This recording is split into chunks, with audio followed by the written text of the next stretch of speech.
Bom dia, irmãos, paz seja convosco. Vamos à nossa 74ª aula da nossa Escola Bíblica Online.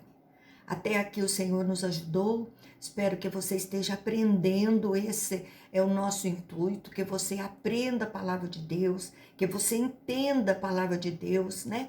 Para não ficar aí acreditando em heresias, uma porção de coisa que as pessoas falam, fazem e que não provém da palavra de Deus.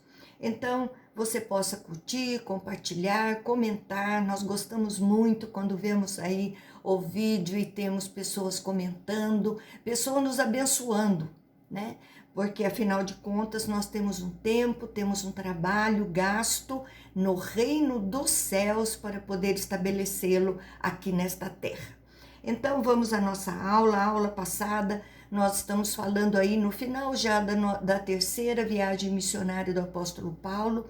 Agora ele está ali em Jerusalém e ele já foi preso, né, onde nós vimos ali, e ele agora está se defendendo daquilo que estão acusando a ele. Então vamos lá, estamos no livro de Atos dos Apóstolos, capítulo 23, versículo 1 e 2. Então, Paulo agora vai se livrar dos açoites diante do Sinédrio. Ele está sendo ali julgado por eles, né? Então, fitando Paulo os olhos no Sinédrio, disse: varões, irmãos, tenho andado diante de Deus com toda boa consciência até o dia de hoje. Mas o sumo sacerdote Ananias mandou aos que estavam perto dele lhe batessem na boca. Então, o Sinédrio é o mais alto tribunal religioso dos judeus. Então, o qual fazia parte o sumo sacerdote, né? O atual e os anteriores chefes religiosos, os anciãos, professores da lei, tinha 71 membros, incluindo o presidente, né, deste membro, que eram escribas. Paulo vai ser agora investigado por eles. Então ele começa falando de que não é o que está sendo acusado. Então Ananias foi nomeado em 47 depois de Cristo. Estamos aqui em 57, então ele está há 10 anos ali no Sinédrio. Era violento, manda bater na boca de Paulo, dizendo que estava enganando o Sinédrio. Então, não era legal fazer isso. Então, eles usam de muitas artimanhas, né? Ele era um homem violento, ele era um homem onde tudo que era feito, ele achava que era contra Deus, né? Ele agia mesmo ali com violência. Verso 3 e 4, então lhe disse Paulo: Deus há de ferir-te, parede branqueada. Tu estás aí sentado para julgar-me segundo a lei e contra a lei. Mandas agredir-me? Os que estavam ao seu lado disseram: estás injuriando o sumo sacerdote de Deus. Então a Bíblia não esconde a impulsividade de Paulo. Parede branqueada era uma expressão que vinha dos túmulos que eram pintados de branco para aparecerem. Então, quer dizer hipocrisia. Em Mateus 23, 27, Jesus usa a mesma figura para falar dos fariseus e escribas. Paulo traz uma palavra forte e eles dizem que Paulo não deveria seguir com aquele discurso. Versos 5 e 6, e respondeu Paulo: não sabia, irmãos, que ele é sumo sacerdote, porque está escrito: não falarás mal de uma autoridade do teu povo. Sabendo Paulo que uma parte do Sinédrio se compunha de saduceus e outra de fariseus, exclamou: varões irmãos, eu sou fariseu, filho de fariseu. No tocante à esperança e à ressurreição dos mortos, sou julgado. Então, Paulo aqui agora começa a ironizar, né? Paulo fica bravo, agora se torna irônico. O sumo sacerdote usava uma veste diferente. e ele então conduzia a reunião. E Paulo diz que ele estava agindo tão errado que não poderia ser considerado uma autoridade. Saduceus eram aqueles que não criam na ressurreição, e os fariseus eram os que criam na ressurreição de Jesus. Então Paulo aproveita os dois grupos que estavam ali brigando entre si e traz para ele toda essa conversa. Paulo era muito sábio, né? E Paulo então fala do que era a controvérsia dos dois grupos, a ressurreição. Atos 23, 7 e 8, dita estas palavras, levantou-se grande dissensão entre fariseus e saduceus, e a multidão se dividiu. Os saduceus declaram não haver ressurreição, nem anjo, nem espírito, ao passo que os fariseus admitem todas essas coisas. Então a grande discussão aconteceu e se dividiram em toda essa questão.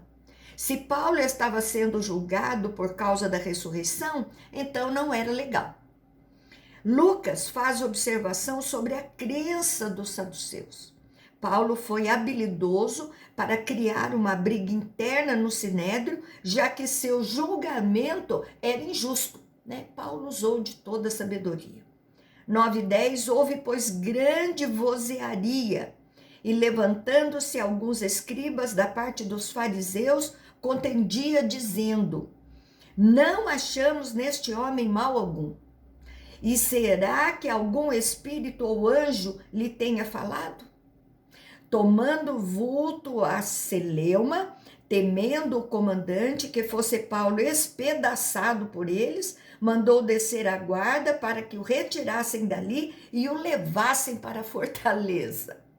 Então as pessoas começam a falar alto ali, né? Os escribas copiavam a palavra de Deus.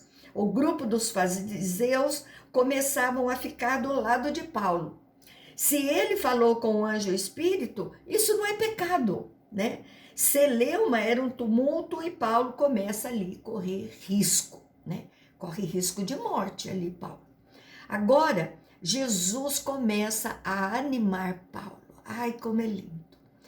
23:11, e na noite seguinte, o Senhor, pondo-se ao lado dele, disse, coragem, pois do modo porque deste testemunho a meu respeito em Jerusalém, assim importa que também o faça em Roma. Glória a Deus. Paulo está muito desanimado. Paulo está ali cansado. E Jesus diz a Paulo, coragem, Paulo. O objetivo de Paulo não é só defender, mas testemunhar do Senhor em Roma. Jesus traz a Paulo que ele vai a Roma para testemunhar dele. Então Jesus quer enviar Paulo mais longe, para a capital do Império Romano. Então Paulo não vai morrer ali, né? Paulo não vai ser julgado ali e ficar ali. Não, Paulo vai a Roma. Então o plano agora, tem um plano para matar Paulo. Verso 12 e 13, quando amanheceu, os judeus se reuniram e sob anátema juraram que não haviam de comer nem beber enquanto não matassem Paulo. Aí iam morrer de fome, né? Eram mais de 40 os que entraram nessa conspirata. Agora planejam matar Paulo, um grupo de judeus saduceus. Anátema é maldição, seria o maldito. 40 judeus extremistas não aceitaram que o comandante o tirasse dali. Então, o fato de uma pessoa ter uma religião não quer dizer que ele é cristão. Mas a pessoa é aquilo que ela produz na sua vida. E esses judeus mostram grande ódio. Então, uma distância muito grande de Deus. Verso 14 e 15, estes, indo ter com os principais sacerdotes e anciãos, disseram, juramos sob pena de anátema, não comer coisa alguma, enquanto não matarmos Paulo. Agora, pois, notificai ao comandante, juntamente com o sinédrio, que vô-lo apresente como se estivesseis para investigar mais acuradamente a sua causa. e nós, antes que ele chegue, estaremos dispostos a assassinar. Então, esse grupo de 40 foram ali avisar os líderes, né? Ali que estão de acordo para matar Paulo. Querem que tragam Paulo novamente, fingindo que vão investigar com mais detalhes a sua causa, para assassiná-lo. A liderança dos judeus estava corrompida e essa conspiração era proibida pela lei de Moisés, que eles haviam recebido e ouvido. Então, Lucas narra isso não só para mostrar a conspiração, mas também para mostrar que a liderança judaica estava corrompida. Então, forjaram um interrogatório para assassinar um homem sem o julgamento correto pela lei. Olha, quero abrir um parênteses aqui e falar alguma coisa para você. Às vezes, nós temos uma causa justa, mas nós lutamos com armas erradas, com a mentira, lutamos ali com o fingimento, forjamos, né, algumas coisas. Então, cuidado com isso. Deus é Deus, palavra de Deus é palavra de Deus. Se você é cristão, você anda por ela. Custe o que custar. Você vê Paulo aqui se defendendo, mas falando somente a verdade. Ele usa a palavra de Deus para falar a verdade. Então, cuidado com as suas atitudes. Às vezes você está pensando que está certo, mas você está certo, ao mesmo tempo errado, porque você está usando armas contrárias à palavra de Deus. Então, agora nós vamos ver aqui a intervenção de Deus, porque Paulo está usando da verdade, da sua palavra, testemunhando de Jesus. Verso 16, 17, mas o filho da irmã de Paulo, tendo ouvido a trama, entrou na fortaleza e de tudo avisou a Paulo. Então este, chamando um dos centuriões, disse: leva este rapaz ao comandante, porque tem alguma coisa a compartilhar-lhe.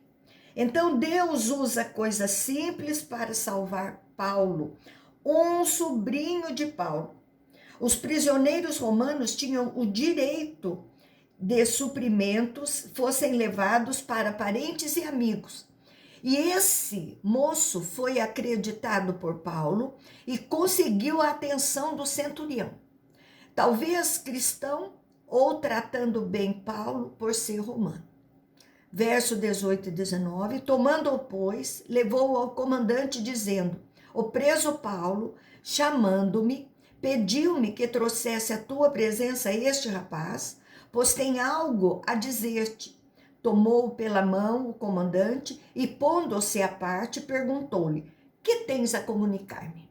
Então, possivelmente, esse moço seja bem novo, o que explica o tratamento gentil do comandante.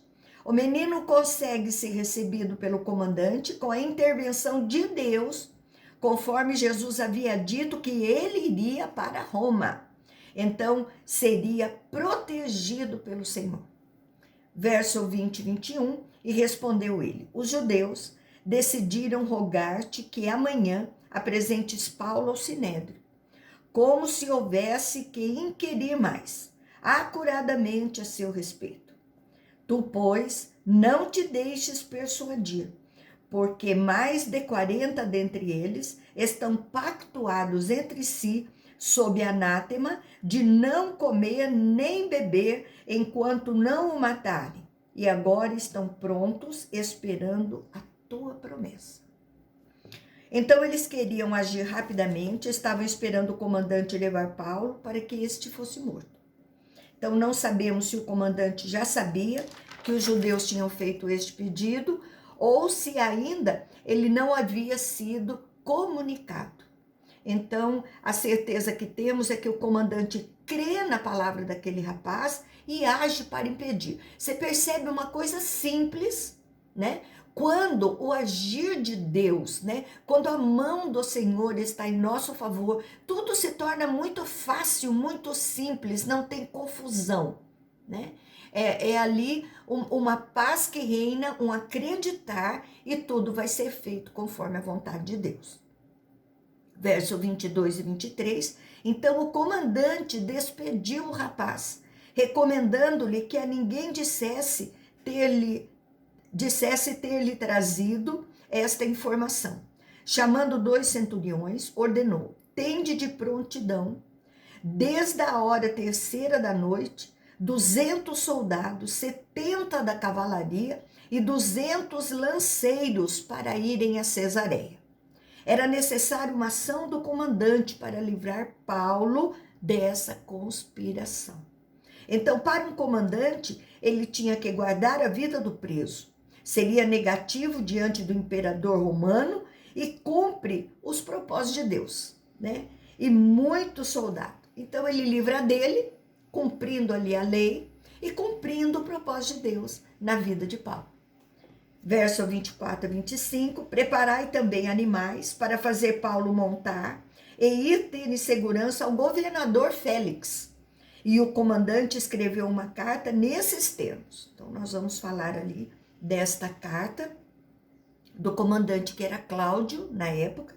Então, o comandante percebe que a questão está além do seu comando, né?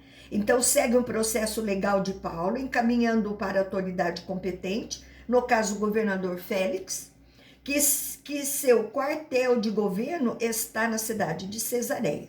Cesareia, Paulo estará salvo dessa conspiração dos judeus, mas passará por um processo legal por conta dos governadores que eram corruptos. Então, Paulo é enviado com uma carta. Então, Cláudio, que era o comandante, envia para o governador Félix, né? Paulo com uma carta e mais aquele monte de soldado ali, cavalaria, tudo. Deus desce cavalaria, desce tudo para guardar você. Eu tenho experiência disso. Verso 26 e 27, Cláudio Lísias, ao excelentíssimo governador Félix, saúde. Este homem foi preso pelos judeus e estava prestes a ser morto por eles, quando eu, sobrevindo com a guarda, o livrei para saber que era romano. Não sabemos como Lucas teve acesso a esse conteúdo da carta, ou se foi Paulo mesmo quem falou. O comandante era Cláudio Lísias, e vemos que o comandante, para parecer melhor para o governador, faz uma inversão aí da história, né? Conta um pouco diferente. Ele fica sabendo que Paulo era romano só depois de prendê-lo e ter batido nele, quando Paulo revela que era romano. Então, ali, Cláudio conta a sua versão para o governador. 28 e 29, querendo certificar-me do motivo por que o acusavam, filo descer ao sinédrio deles, verifiquei ser ele acusado de coisas referentes à lei que os rege. Nada, porém, que justificasse morte ou mesmo prisão. Então, o comandante diz que as acusações eram religiosas, não eram criminais, e ele fala a favor de Paulo. Então, verso 30, sendo eu informado de que ia haver uma cilada contra o homem, tratei de enviá-lo a ti, sem demora, intimando também os acusadores a irem dizer na tua presença o que há contra ele. Saúde. Então, os planos de Deus são maiores que os planos dos inimigos. O foco do comandante era dizer que os judeus estavam armando uma cilada para matar Paulo por conta da lei religiosa dos judeus e poderia trazer confusão na cidade. Lhe envia Paulo para o governador, intimando também os acusadores para um processo formal. Então, ia abrir ali o que verdadeiramente teria validade. Agora, Paulo vai para o pretório de Herodes, onde está chegando Paulo. Verso 31, 32, os soldados, pois, conforme lhes foi ordenado, tomaram Paulo e durante a noite o conduziram até a Antipátride. No dia seguinte, voltaram para a fortaleza, tendo deixado aos de cavalaria o irem com ele. Então Paulo vai para o pretório ser julgado e se defender também. Antipátride é uma cidade mais ou menos a 60 quilômetros de Jerusalém, próximo a Cesareia. Então uma parte voltou quando Paulo já está fora de Jerusalém e outros acompanharam Paulo. Verso 33 a 35, os quais chegando a Cesareia, entregaram a carta ao governador e também lhe apresentaram Paulo.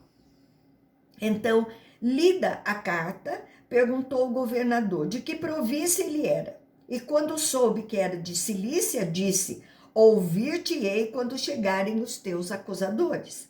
E mandou que ele fosse detido no pretório de Herodes. Então, apesar do governador ser do Império Romano, governava uma província, tinha divisão de poder por ali alguns grupos da cidade. E Félix poderia dizer: você não é da minha província, né? Vou te enviar para a Cilícia, você é de lá, né? Mas era longe dali. Então, provável que Félix não queria causar problema com os judeus. Os acusadores seriam também enviados para lá e não iam querer ir.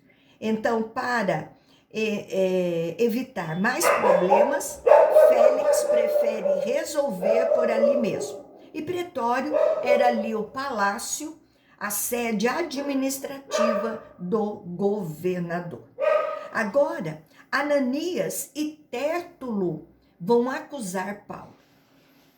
Verso 24, Atos 24, agora, capítulo 24, verso 1 e 2. 5 dias depois, desceu o sumo sacerdote Ananias com alguns anciãos e com certo orador chamado Tértulo, os quais apresentaram a governador Líbelo contra Paulo, sendo liberto contra Paulo.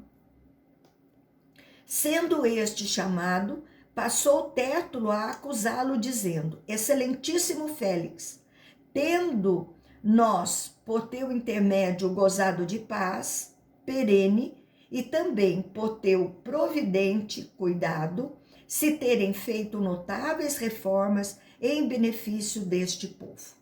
Então, a acusação feita a Paulo, o julgamento foi rápido, e Paulo, com mais ou menos 2 anos enrolado no seu processo nessa região. Era comum um grupo de pessoas, para acusarem alguém, contratassem um advogado, ele era chamado de orador, iria falar ao grupo, né, que neste caso era Tértulo, e Líbelo seria a acusação formal.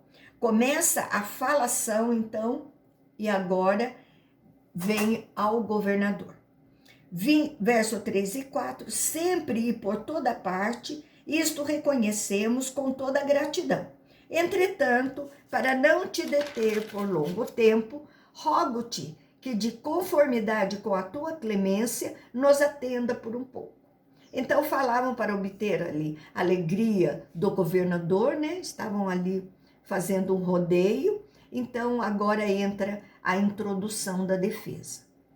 5 e 6, porque tendo nós verificado que este homem é uma peste e promove sedições entre os judeus esparsos por todo o mundo, sendo também o principal agitador da seita dos nazarenos, o qual também tentou profanar o templo, nós o prendemos com o intuito de julgá-lo segundo a nossa lei.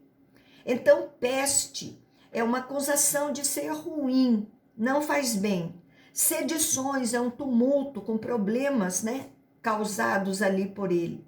Seita é uma religião não autorizada pelos romanos. E profanar, né? Ele entrou ali no templo para cumprir o seu propósito, aí houve toda aquela confusão que nós falamos na aula passada. Félix não é tonto, entende que os judeus não querem simplesmente julgar segundo a lei, mas que estão ali conspirando matá-lo. Versos 7 e 9, mas sobrevindo o comandante Lísias, o arrebatou de nossas mãos com grande violência, ordenando que os seus acusadores viessem à tua presença. Tu mesmo, examinando-o, poderás tomar conhecimento de todas as coisas que nós o acusamos.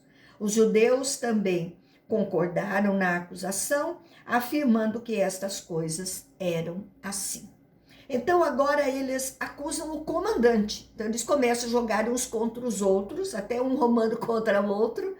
Então depois que o advogado falou tudo, os judeus fazem sinal de concordar, e essa é uma citação da acusação contra Paulo, feita por Tértulo perante Félix. Agora Paulo vai entrar em sua defesa. Paulo vai falar. Mas vou deixar você com a água na boca, esperando a próxima aula. Amém? Que você tenha gostado da aula, você tenha aprendido. Continue aí na presença de Jesus, querendo mais e mais deste Deus, para você ver como Ele cuida de nós, Ele move circunstâncias, Ele faz isso por você também. Não é só pela vida de Paulo. Amém? Tenha um excelente domingo com a sua família, continue com Jesus e um beijo grande no seu coração.